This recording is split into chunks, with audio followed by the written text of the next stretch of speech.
Welcome back po sa aking munting channel, Mr. Ukol. Nandito na naman po ang inyong lingkod para magbigay ng tips at giya. Para naman po sa araw ng Sabado. Mga Sabado po. May karera po ng Sabado, November 29, 2025. Dapat to slot ni PJC. So medyo sabi nila hindi nakabuo ng lineup. Kaya kinuha ni MetroTurf. At least maganda yung nangyayari, no? Hindi mainip ang bayang karerista. Meron tayong pang-alalay na isang karerahan. Shoutout po Dr. Nable Semilla at Boss Buboy Semilla. Yan, taga Santa Mesa po sila. Salamat po kay Mr. June Foss, Boss Peng, Benji Boy, Jan Dog at Albert Longos, yan, no? Albert ng Longos Malabon at dyan sa Tanyong OTB, binabati kayo ni Ernesto Laksamana. Happy birthday sa November 29 kay Boss Rani Abugan at kay Elmer Gaspar ng Lebanon, shoutout. Edilberto Mapili, shoutout sa inyo lahat. Boss RB Borja, shoutout. Kay Boss Chris Garcia, shoutout Boss Chris. Start na po tayo. Race number 1, ito po yung start ng ating bali 8 karera po tayo bukas. 8 races ang hinanda ng MMTCI. Ito naman po yung pick 5 natin, race 1 to 5. Yan. Distansya 1,400 meters. 8 entries lang tayo dito, 17 to 41 split na grupo. Alam ko nga ilan na pick 5 Pick 6 to, then dalawang pick 5. Isang race number 1 tsaka isang race number 4. Yan. Dito ang gusto ko si Doña Chichay. Dahil maganda ang panahon. Alam naman natin, no? Last, kapapanalo lang nito, last November 15. Actually, si Lady Bagred ang tinalo niya ni Doña Chichay, pero natalo to kay Ivan. Medyo magulo yung grupo, no? Kaya siguro natalo to dahil hindi nga medyo magaling sa putik to si Doña Chichay, pero may 126.4 na tinalayan. From JD Huco to LF De Jesus na. Yan. Nanalo rin yan October 26 nung dihado yan. Race number 1 po, so solohin ko po entry number 7, Doña Chichay. Good luck po. Race number 2 na po tayo, bayang karerista. Ito naman po yung ating winner take all event ka. Isa-isang winner take all to Races 2 to 8. Meron tayo ditong 13 kalahok but 12 in betting numbers, options lang tayo dito. 1,400 meters distansya, 17 to 41 split na grupo. Napakahirap ng karera na to. Makikita nyo, ang daming di bandera dito. Made for Trupe, Yestini, Sahib, Ivan, Aliana. Yan. Ang first choice ko po dito, entry number 6 na si Electrify. Ito last October 25 kasi may 128.6 na tinala to. Nung sumigundo to kay Blame the Ghost. Medyo maganda tinatakbo nito kapag maraming kabayo So kung ulitin niya yung prueba na yun, talagang malaki yung chance niya manalo dito dahil bakbakan sa harapan to Ang second choice ko po yung number 8 na si Laughing Tiger. Yan, may 129 to si Laughing Tiger. Last November 5, pang-apat dumating kala Desirable Money Man. Same rider din ang sasakay. Third choice ko po, number 11, si Ivan. To, segundo nakaraan to. Kaya Laguna de Bay nagtala ng 114.6 pero last November 9 nanalo yan. Si Doña Chichay po tinalo yan. Yan yung pagkakasabi ko, 127.8 ang tinala. Race number 2 po ang first choice, entry number 6 Electrify. Second choice po number 8 Laughing Tiger. Third choice po number 11 Ivan. Good luck po. Race number 3 na po tayo, bayang karerista. Ito naman po yung ating Pick 6 event. Pick 6 to. Covers races 3 to 8. Medyo mataba po ang lineup natin ha, makapal. 11 kalahok po tayo dito, distansya 1,400, 42 to 56 split na grupo naman, isa pa rin to sa pinakamahirap na karera. Para sa akin, although lamang yung light bearer sa tempo, no? Pero tingin ko, pag nalulutsa kasi to, pero kung talagang mauna to, malaking chance ang manalo. Siya na rin ang first choice ko, light bearer, kasi last November 9, segundo to kay Batang Kangkalo, may 126.2 po na tinla ito. Ngayon kung malulutsa siya, or talagang, although hindi ganun kabilis yung mga kalaban, beyond compare Doña Teresita ang habol. Ang second choice ko po, number 4, 14 de Oktubre. Ito kasi improving kasi si 14 de Oktubre, last November 23 kila Bohemian tumakbo yan, may 127.8 po yan. Si 14 de Oktubre at change jacket pa po yan from GL Shego Jr. to Patricio Ramos Dilema na. Third choice ko po, number 3, King of Sipokot.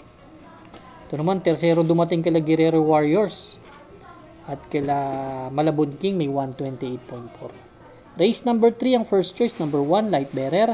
Second choice po number 4, 14 de Oktubre. Third choice po number 3, King of Sipokot. Good luck po. Race number 4 na po tayo, bayan karista. Ito naman po yung ating second Pick 5 event, covers races 4 to 8. Meron tayong siyam na kalahok, distansya. Siyam na kalahok but 8 in betting options lang. Distansya, ganun pa rin, 1,400 meters. 17 to 41 split na grupo po ito. Ang first choice ko po dito, yung entry number 1 and 1A, si Etnad. Si Etnad, no? Tersero dumating to kala Don Pedro, high quality, may 128.2 from Elep De Jesus to CM Pilapil. Susubok sila kay CM Pilapil. Gusto ko yung post position, may tulin tong kabayo na to Ang second choice ko po, number 8, Out of Touch. Si Out of Touch naman, yan, si Out of Touch naman, kila Brown Pirate naman tumakbo to. Tersero dumating kila Sir William, may 127.8 na tinala from JL Paano to JD Huko na. Yan. Ang third choice ko yung number 5, Ladybug Red. Nasakay niya JT Sarate. Ito naman, ang huling takbo nito last November 22. Medyo mataas ang grupo, no? Kaya straight shooter, may 128 pero galing sa dalawang sunod na segundo yan. Race number 4, ang first choice, number 1A, 1 and 1A, Golden Area Etnad. Second choice po, number 8, Out of Touch. Third choice, number 5, Ladybug Red. Good luck po. Race number 5 na po tayo, bayan karista. Ito naman po yung ating Pick 4 event, covers races 5 to 8. Meron lamang po tayong 7 kalahok dito. Distansya, 1,400 meters. 42 to 56 split na grupo. Ang karera na to.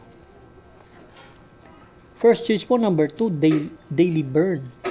Actually, si Daily Burn, tataas ng grupong tinatakbo nito. Halos tumatakbo na nga kila Ace of Diamond do ang nakaraan Ito isang magandang salida lang. Lamang sa akin to dito. Kasi dati may mayroon tong sa aparato talaga problema ng konti. Last October 26, segundo dumating to kay Perfect Delight dun sa isang mile race. 139 po ang tinalo nito. Si Manila DB yung mga tinalo sa datingan yan. Kaya yan ang aking first choice.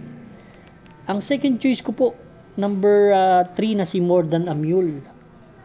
Ito may 1.12 media to. 1.12 fraction, 112 in a fraction to sa barrier niya Nung nakalaban ito si Gadi Soteria. Ay, baka may ibubuga pa yung kabayo. Talagang panalo sa akin yan. Third choice ko, number 7, Sonic Clay, na isa rin sa sweepstakes runner. Stakes runner. Race number 5, ang first choice, number 2, Daily Burn. Second choice po, number 3, More Than a Mule. Third choice po, number 7, Sonic Clay. Good luck po. Race number 6 na po tayo. Last extra double, and last daily double plus 1 po. Dito naman po, meron tayong siyam na kalahok, distansya, another 1,400 meters, 17 to 41 split na grupo. First choice ko po, entry number 6, Lady of Sipokot. Ito, last October 31. Medyo hindi tumimbang pero mataas ang grupo. Kaila Ruby Bell Kaila full combat order tumakbo. Nagtala ng 129.8. Actually, yan yung mga tagong prueba na hindi natin makikita talaga. Nakita ko naman yung grupong tatakbuhan, may chance ang manalo. Second choice ko si Amberdini Eagle.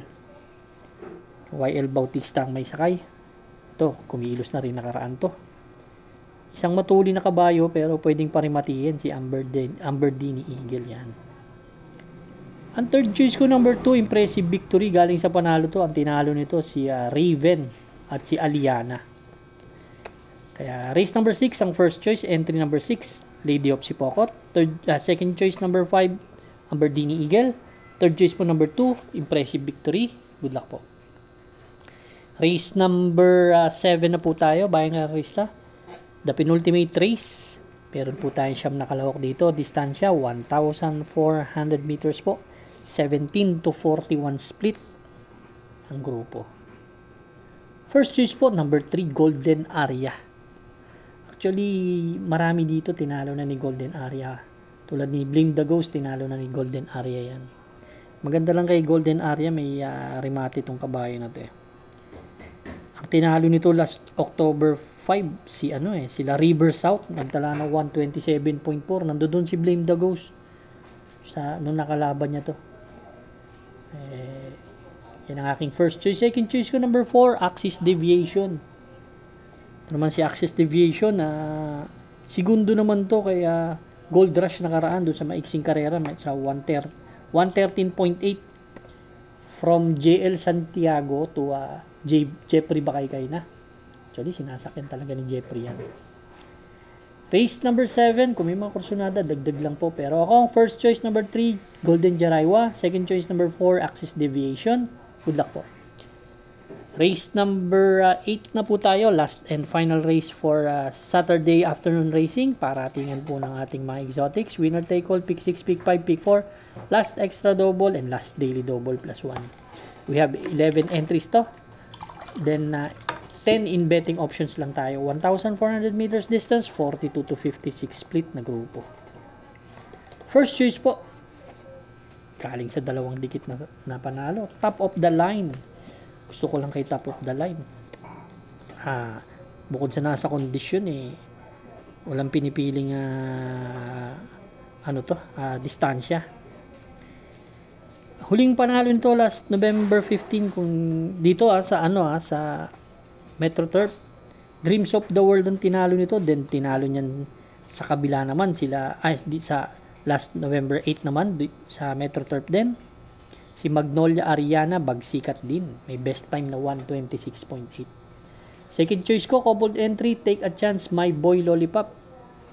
RR Stable, kay Madam Renzel at kay Boss Choi. Si Take a Chance naman, ito naman, pag nauna, magaling. Si My Boy Lollipop naman, nanalo ng long shot nakaraan. Race number 8, ang first choice number 7, top of the line. Second choice po, 2 and 2-8, Take a Chance, My Boy Lollipop. Good luck po bayang karista. Maraming salamat po sa inyo walang sawang pagtangkilik sa aking munting channel. Good luck and stay safe.